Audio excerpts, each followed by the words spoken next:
Assalamualaikum warahmatullahi wabarakatuh. Jumpa lagi dengan aku ya, dengan Ibu Emma di PT Anamiroh Travelindo Babat Lamongan Jawa Timur, penyelenggara Haji Plus dan Umroh bersama kami, berangkatnya dijamin 100%. Oke, untuk pembahasan kali ini ya, aku mau membahas tentang wajibnya ibadah haji. Oke, tapi sebelum saya lanjutkan, silahkan subscribe terlebih dahulu.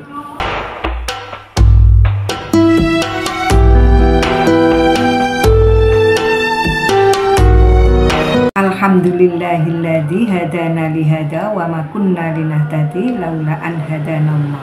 Segala puji bagi Allah yang telah menunjuki kami kepada surga ini, dan sekali-kali kami tidak akan mendapatkan petunjuk kalau Allah tidak memberikan kami petunjuk.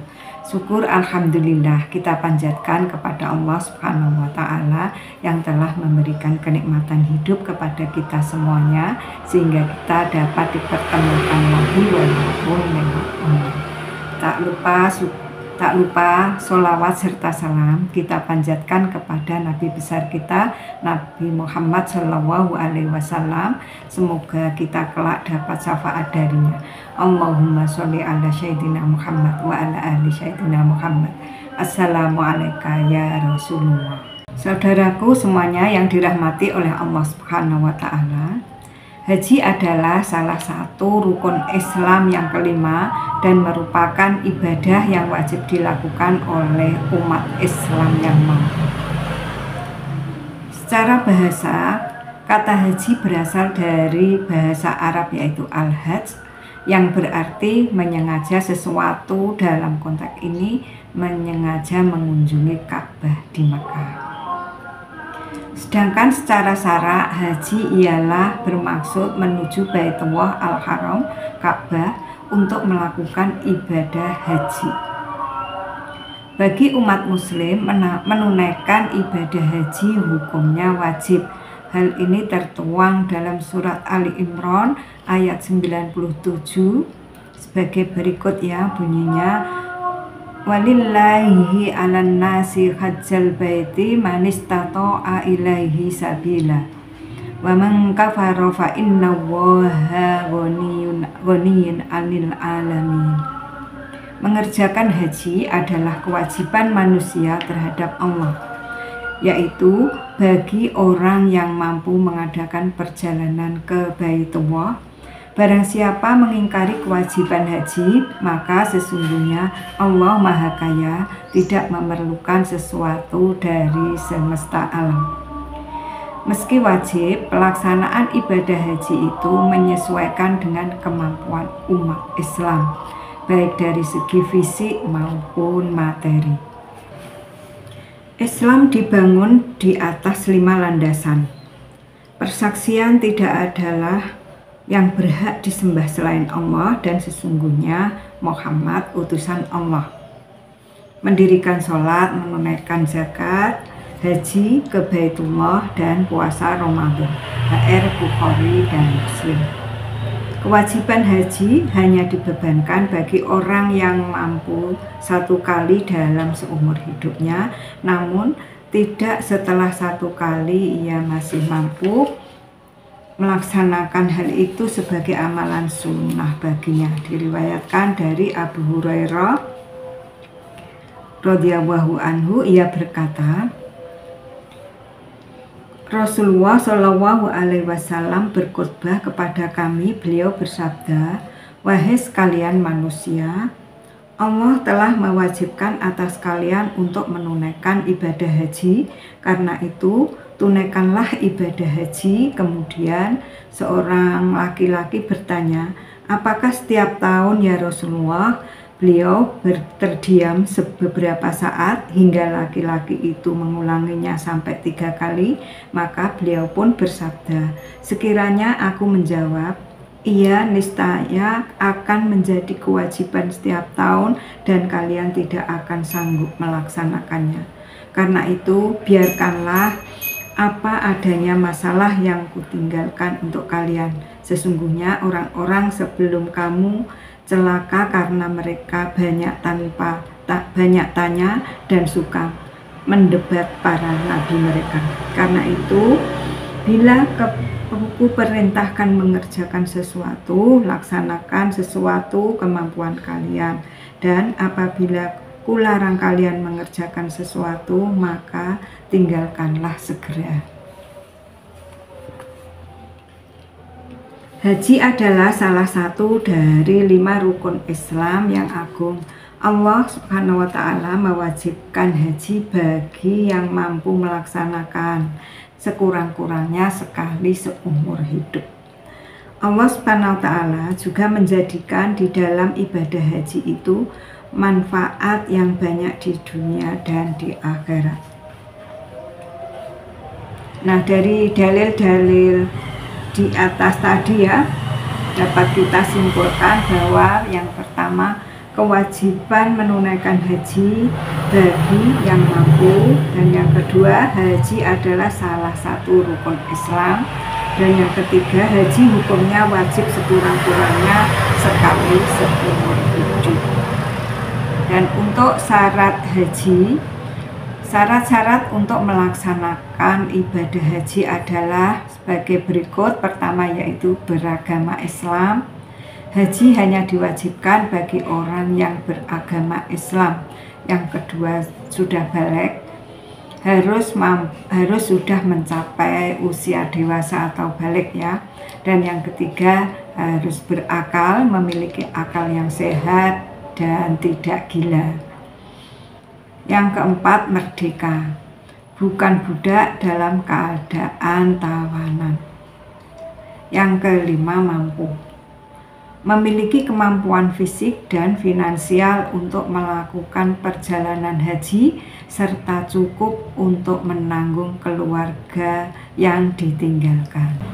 Dan untuk rukun dan wajib haji, terdapat perbedaan antara rukun haji dan wajib haji ya dalam mazhab Imam Syafi'i. Rukun haji adalah bagian inti dari ibadah haji yang menentukan keabsahan ibadah haji dan tidak digantikan dengan denda bila tidak dilaksanakan. Sementara itu, wajib haji tidak mempengaruhi keabsahan haji jika ditinggalkan, namun harus diganti dengan denda atau dam. Untuk rukun haji, yaitu yang pertama adalah ihram. Ihram adalah berniat untuk melaksanakan haji dengan memakai pakaian ihram. Dan yang kedua, wukuf di Arafah, berdiam di padang Arafah pada satu tertentu pada tanggal 9 Zulhijjah. Dan yang ketiga adalah tawaf, mengelilingi Ka'bah 7 kali ya. Dan untuk yang keempat yaitu sa'i, berjalan bolak-balik antara Bukit Safa dan Bukit Marwah juga sebanyak 7 kali. Dan yang kelima, tahallul, mencukur atau memotong rambut sebagai tanda keluar dari ihram. Dan untuk wajib haji yang pertama yaitu niat ihram dari mikot, memulai niat ihram dari batas yang telah ditentukan sesuai dengan daerah asal jamaah. Yang kedua, menginap di Musdalifah, semalam di Musdalifah setelah wukuf di Arafah. Yang ketiga, menginap di Mina, bermalam di Mina selama hari-hari tasyrik. Dan yang keempat, tawaf wada atau tawaf perpisahan yang dilakukan sebelum meninggalkan kota Makkah. Yang kelima, melempar jumrah, melempar batu di 3 lokasi ya jumrah selama hari-hari tasyrik. Nah itu ya untuk kewajiban haji dan rukun haji. Dan untuk hukum haji, bagi seorang muslim yang mampu melaksanakan ibadah haji, ia juga boleh membawa anaknya yang masih kecil untuk ibadah haji, karena ia pun akan mendapatkan pahala haji bersama orang tuanya. Ibnu Abbas meriwayatkan Nabi Shallallahu Alaihi Wasallam bertemu dengan serombongan pengendara di Rauha, lalu beliau bertanya, "Rombongan siapakah kalian?" Mereka menjawab, "Kami rombongan kaum muslimin." Mereka balik bertanya, "Dan Anda siapa?" Beliau menjawab, "Aku adalah Rasulullah." Tiba-tiba seorang wanita menunjukkan kepada beliau anak kecil.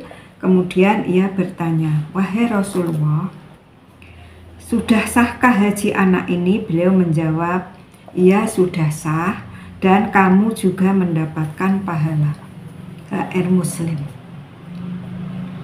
Seorang wanita yang akan beribadah haji, ia harus pergi bersama seorang yang menjadi mahram baginya.